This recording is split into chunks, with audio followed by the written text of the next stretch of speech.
नमस्ते। कभी ऐसा महसूस हुआ है कि हम एक ही जगह पर जैसे जम गए हैं और बाकी सारी दुनिया हमसे आगे निकल गई है। एक ऐसी फीलिंग जो अंदर ही अंदर हमें खोखला कर देती है, जब लगता है कि हम कहीं खो गए हैं। आज हम इसी एहसास को समझने और इससे बाहर निकलने का रास्ता खोजने की कोशिश करेंगे।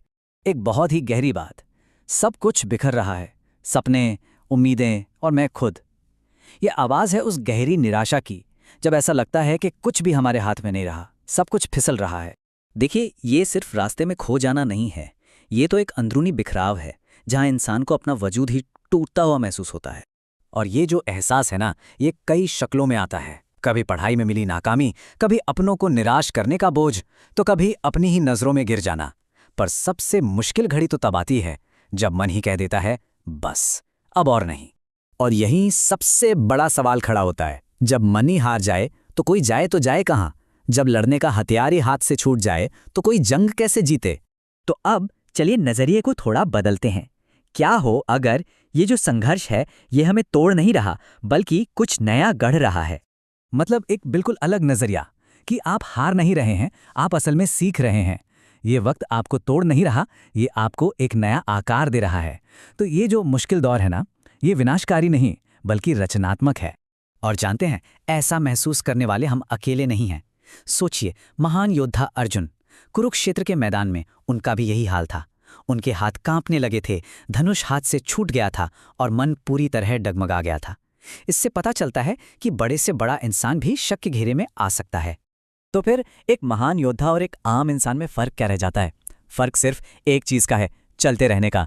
क्योंकि इतिहास वही लिखते हैं जो रुकते नहीं। मुश्किलों के बावजूद भी जो आगे बढ़ता रहता है ना, वही एक दिन मिसाल बनता है। ठीक है, तो अब जरा इस दर्द की जड़ तक पहुंचते हैं।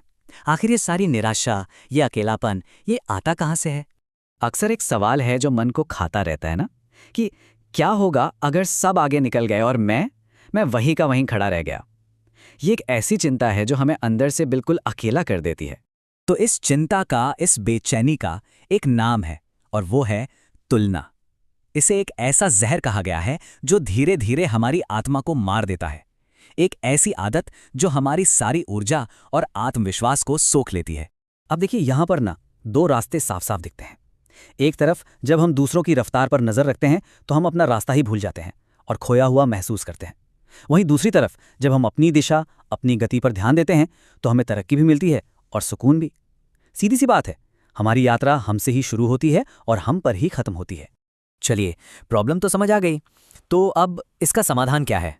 वापस अपने रास्ते पर, अपनी लय में कैसे आया जाए? तो इसके लिए यहाँ 4 बहुत ही सीधे साधे कदम हैं। सबसे पहला, अगल बगल ताक झांक बंद करो, मतलब दूसरों की रेस में दौड़ना बंद। दूसरा, ये समझो कि आपकी यात्रा बिल्कुल अलग है, आपका रास्ता, आपकी मंजिल, सब कुछ आपका अपना है।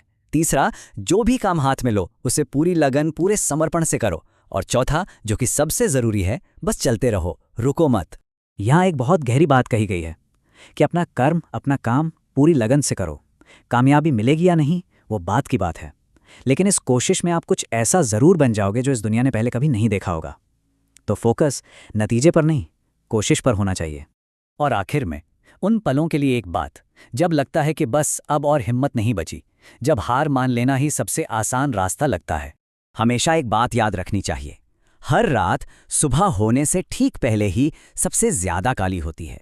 ये एक उम्मीद है कि शायद सबसे मुश्किल वक्त ही मंजिल के सबसे करीब होता है। और ये सलाह सुनने में बहुत सीधी लगती है, पर है बहुत गहरी। अगर थक गए हो तो आराम कर लो, लेकिन हार मत मानो। आराम करना एक ज़रूरत है, पर हार मान लेना एक चॉइस है, एक फैसला। और इन दोनों में ज़मीन आसमान का फ़र्क है। तो अब ये सवाल खुद से पूछने का है, हार न मानकर हम कौन सा इतिहास बना रहे हैं? ये याद रखना ज़रूरी है कि सिर्फ चलते रहना ही सब कुछ नहीं है, ये अपने आप में एक इतिहास रचना है। अगर आपको ये जानकारी पसंद आई तो वीडियो को लाइक करें, शेयर करें और चैनल को सब्सक्राइब करना ना भूलें।